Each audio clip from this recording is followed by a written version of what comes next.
Welcome to English Baba channel class 7 geography से chapter number 3 है are changing earth. आज हम करेंगे इसके एनसीईआरटी सॉल्यूशन और क्वेश्चन आंसर। तो जल्दी से वीडियो को लाइक कर दो। आई होप चिल्ड्रन आपने वीडियो को लाइक कर दिया है और अभी तक चैनल को सब्सक्राइब नहीं किया तो सब्सक्राइब कर दो सो दैट आपको हमारे सारे अपडेट्स मिलते रहे। क्वेश्चन नंबर 1 देखिए, why do the plates move. यहाँ पे प्लेट्स की बात हो रही है, अर्थ की टेक्टोनिक प्लेट्स की। जो टेक्टोनिक प्लेट्स है वो मूव क्यों करती हैं, इस चीज को समझने के लिए इस इमेज से समझो। चिल्ड्रन ये जो वाटर है ना, इस वाटर के ऊपर ये बोट दिखाई दे रही है, नाव आपको। अगर मैं आपसे कहूं कि ये पानी हिलने लग जाए, इस पानी में लहरें आ जाए, तो क्या ये बोट हिलेगी या नहीं? आप कहोगे सर बिल्कुल हिलेगी। जब जिस चीज के ऊपर ये बोट टिकी हुई है, अगर वो ही चीज हिलने लगेगी तो of course boat हिलेगी।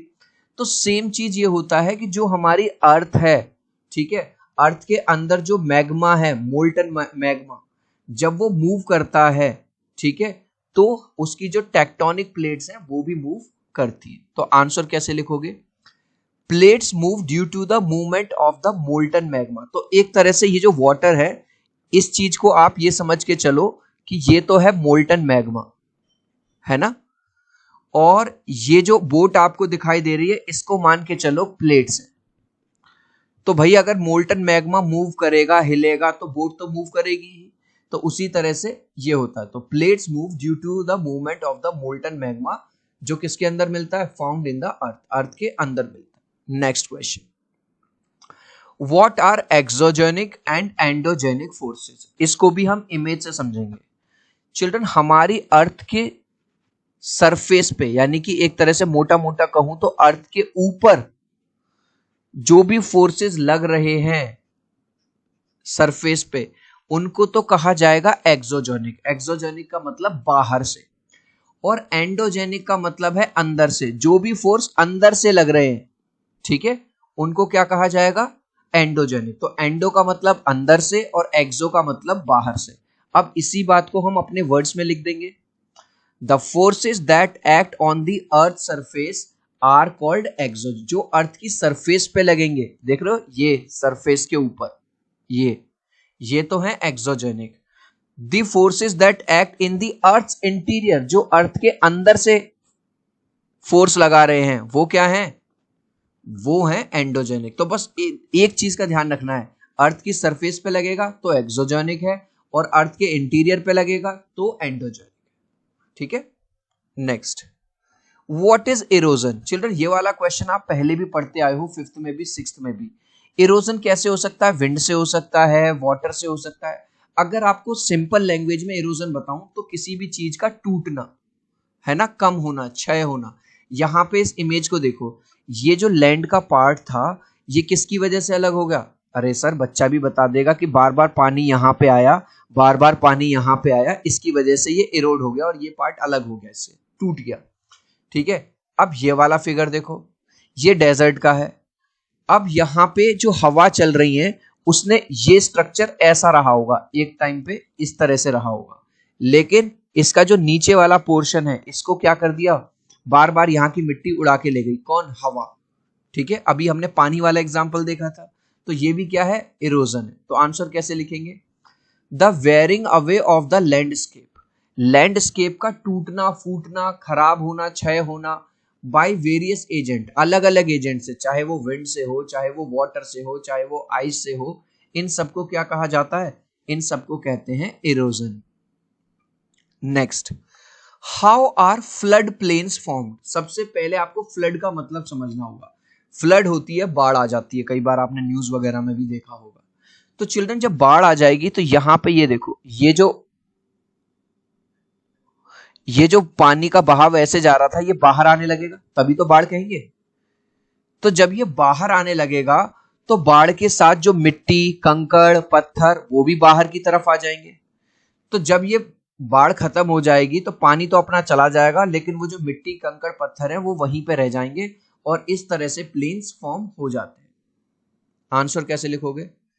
Flood plains are form due to deposition of silt, जो in the region during flood, जो फ्लड का पानी है, जो अपने साथ जो कंकड़, पत्थर, मिट्टी, सिल्ट लेके आता है, वो जमा हो जाती है ठीक है, नहरों के किनारे पर यहाँ पर, और यहाँ पर क्या बन जाते हैं, फ्लड प्लेन्स बन जाते हैं। Next, what are sand dunes. Children, अगर आप कभी डेजर्ट में गए हो या आपने डेजर्ट की कोई इमेज देखी है तो आपने ऐसे देखे होंगे मिट्टी के ऐसे बड़े बड़े ढेर, है ना, माउंटेन जैसे जम जाते हैं। तो इन्हें कोई इंसान थोड़ी बना के आ रहा है, ये तो खुद ही बन रहे हैं। अब हो क्या रहा है कि जो मिट्टी है हवा की वजह से एक जगह से उड़ के और दूसरी जगह इस तरह से कलेक्ट हो जाती है, उसी को हम क्या बोलते हैं, सैंड ड्यून्स बोलते हैं। तो आंसर कैसे लिखोगे, the small hill like structure of sand formed due to the action of wind. हवा की वजह से मिट्टी उड़ के इस तरह से एक स्ट्रक्चर सा बना लेती है, ठीक है, स्मॉल हिल लाइक स्ट्रक्चर, इन्हीं को क्या बोला जाता है, sand dunes. How are the beaches formed. अब आपने कई बार शूटिंग देखी होगी या आप कभी गए भी होगे बीच पे, लोग फोटो खिंचवाते हैं। बीच क्या है, ये वाला, ये जो एरिया है, ये जो एरिया है ये पूरा बीच है ना। अब बीच बनता कैसे, जब समुंदर की लहरें ऐसे आती हैं और फिर समुंदर की लहरें क्या होती हैं, फिर वापस चली जाती हैं, ऐसे आती हैं फिर वापस चली जाती हैं, तो आना जाना जो चला। लेकिन हर बार समुंदर की लहरें जब भी आएंगी, थोड़ी सी मिट्टी, थोड़ा सा छोटे छोटे कंकड़, ये सारे अपने साथ ले, तो पानी तो वापस चला जाएगा समुंदर के अंदर, लेकिन वो मिट्टी वहीं रह जाती है। तो धीरे धीरे धीरे धीरे करके वो मिट्टी बहुत ज्यादा हो जाती है और फाइनली बीचेस बन जाते हैं। तो आंसर कैसे लिखोगे, When sea waves deposit materials on the shores, जो समुंदर की लहरें हैं जब वो डिपॉजिट कर देती हैं मटेरियल को, शोर का मतलब है किनारों पर, है ना, इस चीज को ही तो कहा जा रहा है शोर, ऑफ द सी, समुंदर के किनारों पर, तो धीरे धीरे बीचेस फॉर्म होने लगते हैं।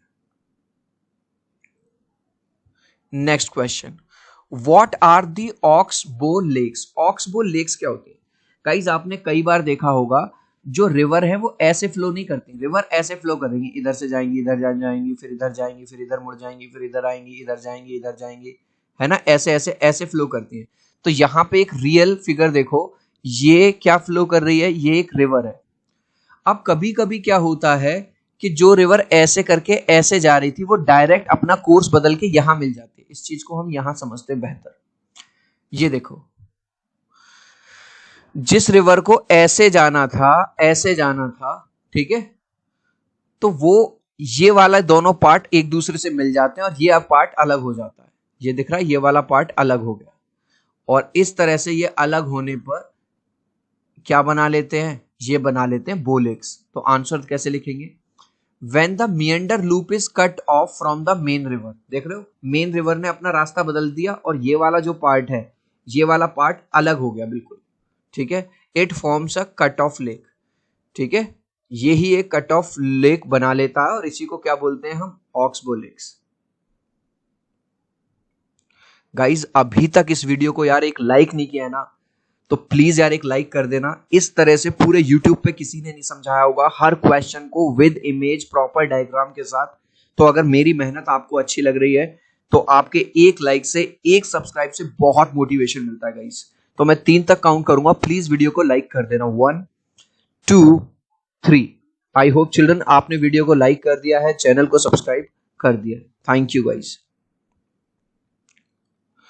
What is not a erosional feature of sea waves? देखो, इरोजन का मतलब मैंने क्या बताया था अभी, किसी भी चीज का टूटना।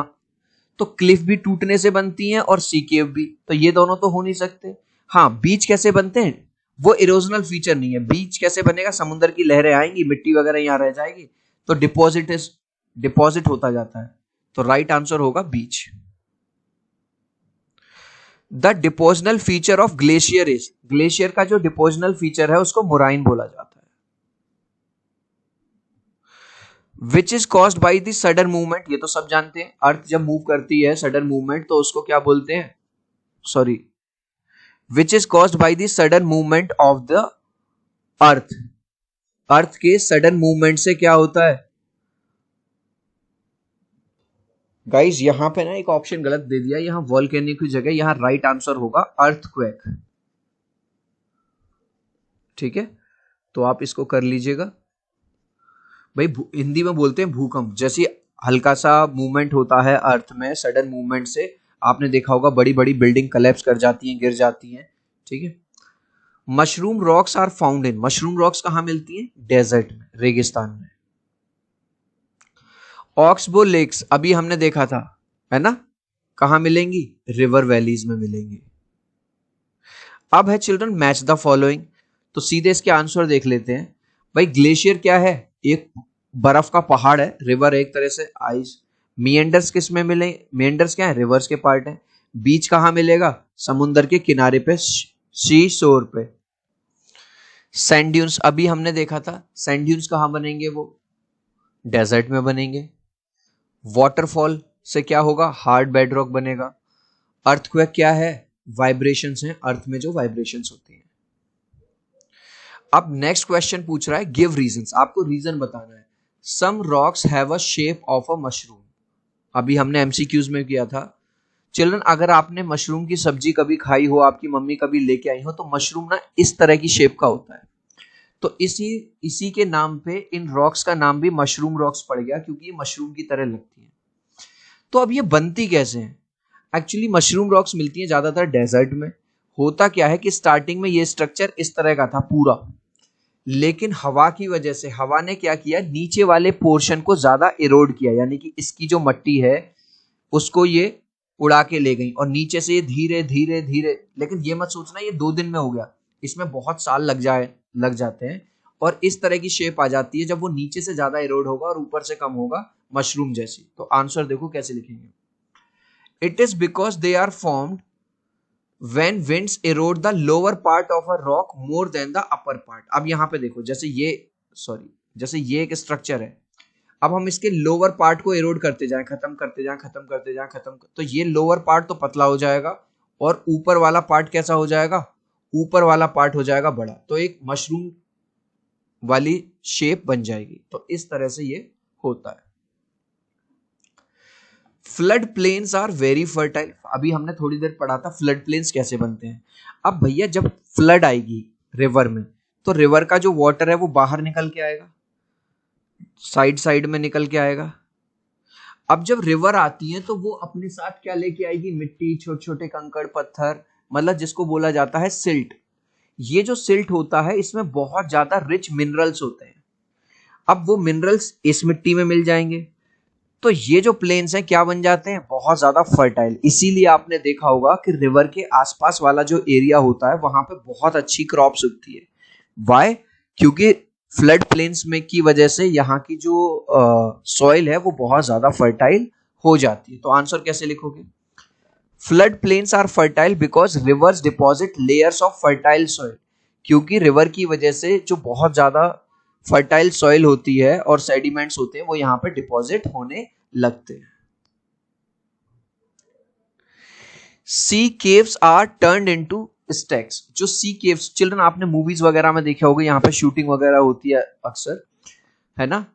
तो ये सी केव्स कैसे बनी? एक टाइम पे ये पूरा बड़ा पत्थर होगा, लेकिन बार बार लहरें यहाँ पे आई, लहरें यहाँ पे आई, लहरें यहाँ पे आई, लहरें यहाँ पे आई, तो ये धीरे धीरे इन्होंने इस चट्टान को काटना शुरू कर दिया और अल्टीमेटली ये केव बन गया। अब ये कह रहा है कि जो सी केव से ये स्टैक्स में कैसे कन्वर्ट हो जाती है। अब धीरे धीरे क्या होगा कि पानी की लहरें आएंगी, वो धीरे धीरे इसको भी यहाँ से यहाँ से यहाँ से यहाँ से यहाँ से यहाँ से धीरे धीरे धीरे धीरे ये काटना शुरू कर देंगे। तो अल्टीमेटली क्या होगा, हमारे पास एक पार्ट इधर बचेगा और एक पार्ट इधर बचेगा। देखो मैं इसको इमेजेस से समझाता हूँ। तो यहाँ ये देख रहे हो, इस पानी की वजह से यहाँ पे पूरा एक बड़ा सा होल हो गया है, और धीरे धीरे धीरे धीरे करके ये भी खत्म हो जाएगा ऊपर वाला, और अल्टीमेटली कैसा बचेगा? ये एक पिलर इधर बचेगा और एक पिलर इधर बचेगा। तो इसी को बोलते हैं स्टैक्स। तो आंसर कैसे लिखोगे? Because of continuous erosion the structure get change from sea caves to stacks. Water के कॉन्टिन्यूअस इरोजन की वजह से, टकराने की वजह से, ठीक है, जो सी केव्स हैं वो स्टैक्स में कन्वर्ट हो जाते हैं। Next, building collapse due to earthquake. ये तो भाई हम जानते ही हैं कि अर्थक्वेक क्या है? सडन मूवमेंट है अर्थ का। भाई हमारी जो बिल्डिंग है वो किसके ऊपर बनी हुई है? अर्थ के ऊपर ही तो बनी हुई है, सरफेस के ऊपर, और जब सरफेस ही हिल जाएगी तो बिल्डिंग वगैरह हिल जाएंगी। It is because the earthquakes are shock waves, क्योंकि वो शॉक वेव्स होती हैं which damage the foundation of the building, जो बिल्डिंग की फाउंडेशन को ही डैमेज कर देती है, हिला देती है। इस लास्ट क्वेश्चन का आंसर आप मुझे दोगे कमेंट सेक्शन में, देखूंगा कितने बच्चे राइट आंसर देंगे। मैंने स्टार्टिंग में बताया भी था। Which is not an erosional feature of sea. Sea का इरोजनल फीचर क्या नहीं है? क्लिफ नहीं है, बीच नहीं है या सी केव नहीं है। आप चाहो तो अपने आंसर में ए, बी या सी लिख देना, मैं समझ जाऊंगा। सो आई होप मेरा ये छोटा सा वीडियो आपको बहुत अच्छा लगा होगा। प्लीज वीडियो को लाइक कर देना, चैनल को सब्सक्राइब कर देना। अब हम मिलते हैं अगले वीडियो में। Bye bye.